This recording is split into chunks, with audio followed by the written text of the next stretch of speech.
मैं राजा छत्तीसगढ़िया, मैं राजा छत्तीसगढ़िया, मैं राजा छत्तीसगढ़िया।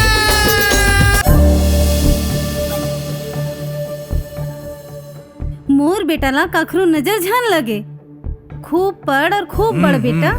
ए प्रताप गौठिया एमे ओमे पढ़े ला जात हो ही ना दाऊजी, तभी तो गौठनी नौकर आरती उतारा थे, मिठाई खावा थे और पूजा घलो करा थे।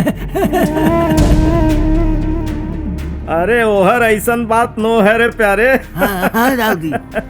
ऐसन बात नो है प्यारे। दाऊजी 3 साल हो गए मोर बेटा प्रीतम ला फाइनल करत, पहले हो जाते बिया। अच्छा दाऊजी, ये साल पास हो ही, ये साल पास हो ही, ऐसे आस लगा बैठे नहीं तो। ओ तो मैं कॉलेज के डायरेक्टर हूँ, तेखरे से ती ओला कॉलेज ले नहीं निकाले। 12वीं तक ढपेल के ओला ले दे के निकलवाए रहे हो, तब जाके कॉलेज में फटक गए। ओखर महतारी के मारे चले नहीं। 1 साल में पास नहीं हुई तो 5 साल में हुई नहीं कैसे।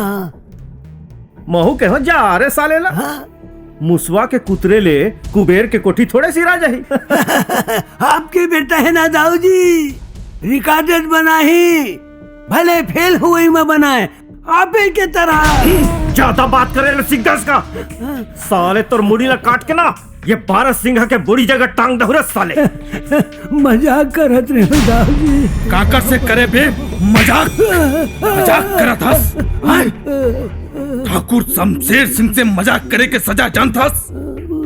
10 मिनट में तोर पूरे खानदान के साले नामो निशान मिटा दूं। छोड़ बेटा प्रीतम, छोड़ जान दे, मजाक करत रही सोई, सियान आदमी है। जाओ प्यारे जी आप जाओ। चल निकल, चल। मजाक करत रही से सज्जन, तोरे सिर ये छोटे छोटे आदमी मन हमारे खिलाफ मुंह खोले की हिम्मत करत है। लेवन अजी चुपे रहो, नाराज झन हो। काय नाराज नहीं हूँ। आओ के साल लगी जी फाइनल पास करे में। अरे कहीं हो जाए बाबू, देख बे ये साल मैं जरूर पास होके बताऊं, पक्का है प्रीतम के वादा है। ये साल जरूर पास होके बताऊं। अरे पास हुई कोई भारी चीज है का बे? तीन भर कॉलेज में नहीं पढ़ा था, हमहू मन पढ़े हन रे। सही घो पुस्तक ला धर के बैठत रहे हो और परीक्षा का आवे तो चाकू गड़ा दो टेबल में, साले सिट्टी पिट्टी गुम हो जाए, ओकर डर के मारे पसीना छूट जाए और मोर तीर में उधवे नहीं करे। तोर से तो साले उसको नहीं हो सके।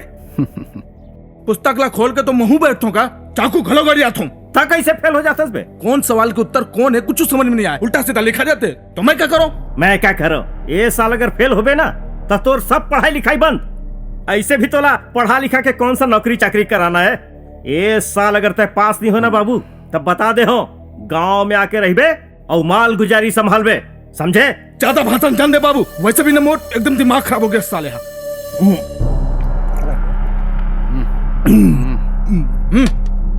अबे फनफना, विस्की सिर आगे है, आखिरी बाटल है, शहर डहार ले ककरो तीर भेजवा देबे।